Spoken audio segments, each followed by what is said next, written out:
What's going on, everyone? So the Lakers have a lot to figure out in regards to the center position, the backup center position. Obviously, Anthony Davis at this point is best at the 5 spot, primarily because of LeBron James. I know Anthony Davis doesn't want to play the 5. I know a lot of people in Lakers Nation, they don't want to see Anthony Davis play the 5, move him to the 4, go get a center, right? Somebody that can bang with like the Jokic's of the world. And I get that. But it's not so much about Anthony Davis. It's more so about LeBron James. At this stage of his career, at his age, he's best guarding 4s in the league than he is guarding quicker, athletic, agile type 3s. So it makes things complicated. Not saying that LeBron can't still do it, but it becomes an issue and it becomes a question. But even still, the backup position, right? Are they going to keep Mo Bamba? There are plenty of reports that state that the Lakers are very likely going to let go of Mo Bamba, let go of Malik Beasley. But if you let go of Mo Bamba, you got to replace him. We need a backup center. And we need a true center. We need a true 7-footer. Winning Gabriel is very likely going to be gone. Maybe they bring him back in. Maybe they don't. But my guess is that Winning Gabriel, they end up letting go. He was great at times, but Lakers need more size. They need the center position. Mo Bamba, I wouldn't mind keeping and signing a more veteran-led center because Mo Bamba, with his age, his upside and potential, he could be a real solid piece. He's very raw. He needs development. There's a lot going on with Mo Bamba, but regardless, again, Lakers have to figure out what are they going to do. But one question is, outside of like the traditional 7-foot big and stuff like that, you could still go small. Now, you have Rui Hachimura, which we saw could be effective. LeBron James could even play the small ball 5 at this point. But I actually think that the Lakers should look to keep Tristan Thompson.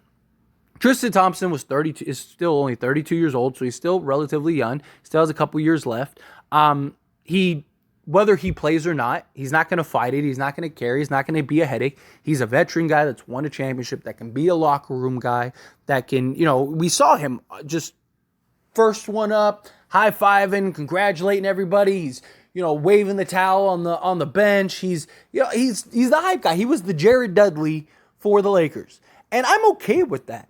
And when he did get his time and he did actually get some run, he was actually really good surprisingly good in that Denver series. I mean, he's still undersized, right? He's not a real true sized center or anything like that, but he's got good physical size for that small ball position, right? 6'9", stocky, bulky, can play the power forward, can play the center position. He's a bigger Winning Gabriel, right? Winning Gabriel had big moments, had some nice moments. But Tristan Thompson, I think, he's a guy that for his career has basically been a 9-9 guy. He's familiar with LeBron, understands his spots, understands what he likes. I think that that's the best course of action for the Lakers, is to keep a guy like this. You need veteran presence, right? You need that Jared Dudley. You need that guy that can, be a voice for the players, that has some weight to him. I mean, that can have some relation and understand. I mean, Darvin Ham, the reason Darvin Ham makes a lot of sense as a coach and as a player coach and stuff like that is he played in the league. So he gets and understands things that the players go through and, the frustrations and stuff like that. But it's always good to have a vet. Like, why do you think Miami has paid Udonis Haslem the last 10 years to never play a minute in the NBA? Because of the value he brings as a locker room guy. Tristan Thompson can do that, but he can also play if you need him to, right? You could have, if you're going up against Golden State and Mo Bamba is a bad matchup for Kevon Looney and Draymond Green. Well, you have Tristan, let's throw Tristan Thompson in there. Tristan Thompson can start, right? Or come off the bench or whatever. If Anthony Davis plays that game or whatever. Again, you're not bringing in Tristan Thompson to have him play, 40 minutes a game. You're bringing Tristan Thompson in to just come in, provide some quality minutes when you are in. You're mostly going to play garbage time if you play at all. It's just for you to just be a guy, just be a presence. That's it, right? That is what the Lakers would be looking at him for. The only game we really have as like a sample size, I guess, for Tristan Thompson was that last Denver game in which the Lakers ended up losing 113 to 111. But he played 10 minutes. He shot 50% from the field and gave you 4 points. But he was also energy. It was nice energy. He was everywhere. He was hustling. He was rotating. It was a pleasant surprise what we saw from Tristan Thompson. It was like, well, maybe they should have played him more, right? Maybe they should have tried him out a little bit, which I understand why they didn't, because he's a guy that, he was literally on ESPN like a week before the Lakers signed him, right? So it wasn't something where it was like, oh, he's played all year, he was released, they got him on the buyout market or anything like that. No, it was literally, he went from being an analyst, okay, let me suit up for the Lakers.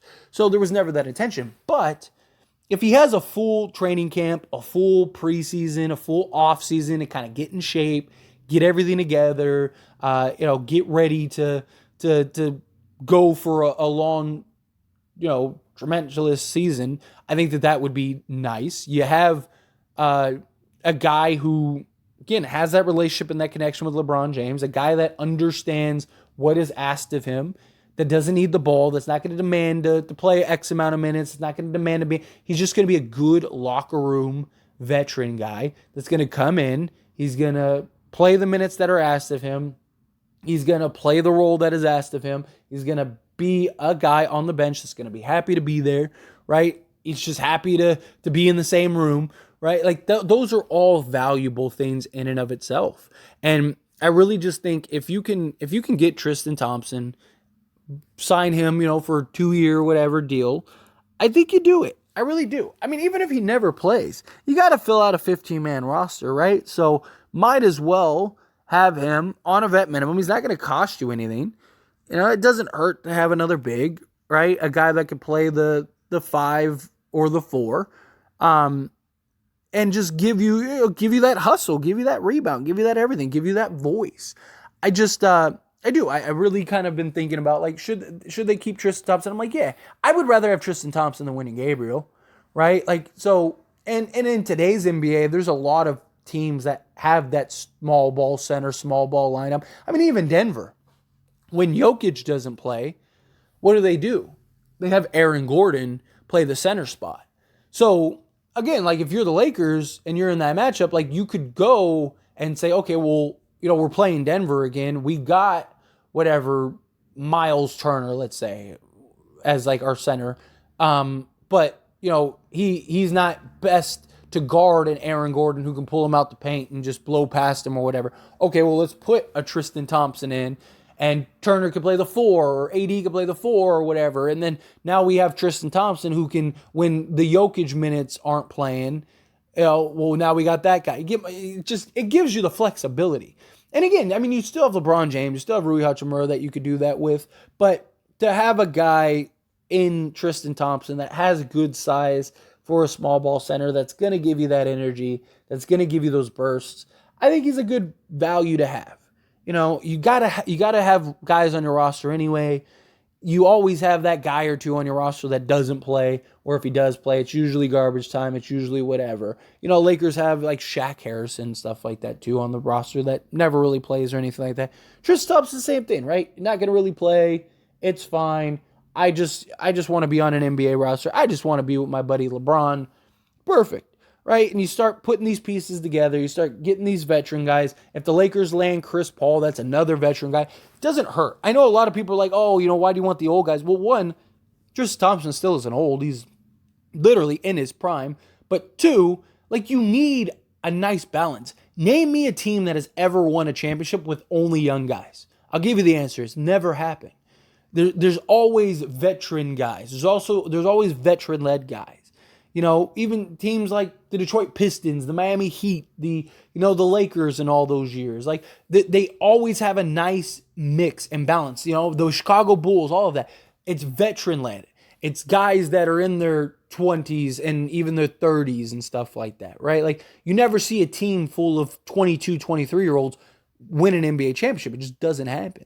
You got to have veteran voices, locker room presences, guys that understand what it takes in the grind and can see things and call things out and be a part of things and all of that. Like, that's what you need. You need that. And so do the Lakers. Yes, they have LeBron James, but it's nice to have other guys. It's nice to have that other. That's why Jared Dudley was so valuable to the Lakers during their championship run, because he was a veteran guy that people listened to, people respected. He understood the game. He wasn't a superstar. He wasn't LeBron James, but that's the thing. He's the every player, right? It's hard to relate to LeBron James. You think Max Christie and Austin Reeves and all these guys, you think that they can relate to LeBron? Absolutely not. Do they listen to LeBron? Do they understand LeBron? Do they talk to him? Do they ask for advice? Do they ask for... Of course. But there's a difference between like having conversations and genuinely relating. Like I can't relate to a NASA space pilot because I haven't been in that position. I could ask questions. I could, have them teach me some stuff and give me some insight on things, but I can't relate, right? And that's the thing. Like, you can't relate unless you've been in Anthony Davis's position or you've been in LeBron James's position. You can't relate. But a guy like Tristan Thompson, he's just a role guy. He's always been that. He's never been a star. He's never been that. So people listen to him. People can relate to him. Players can relate and go, oh, okay, like, yeah, I get that, Or, hey, I'm feeling this way. Hey, don't worry, man. Like, I felt like that too. And guess what? I ended up winning an NBA championship. Like, you know what I mean? Like, it's that thing. I'm not getting the minutes. Like, hey, gotta stay ready, man. I believe me, I wanted to play 25 minutes a game, 30 minutes a game in my prime. But, hey, just, you're going to have your moment. You're going to have your shine. Just be ready. You get that. That's different, right? Where you can't, like, LeBron has never played less than 30 minutes, right? Unless it's like a blowout or something. Like, you can't relate to like what it's like sitting on the bench and not playing for 3 games other than like with injury. So it's a different vibe, different atmosphere, different everything. But anyway, as always, this is a discussion, so I pass the question on you. Let me know your thoughts and opinions down in the comments below. What do you think? Think they should keep Tristan? Think they shouldn't? How do you feel? Let me know.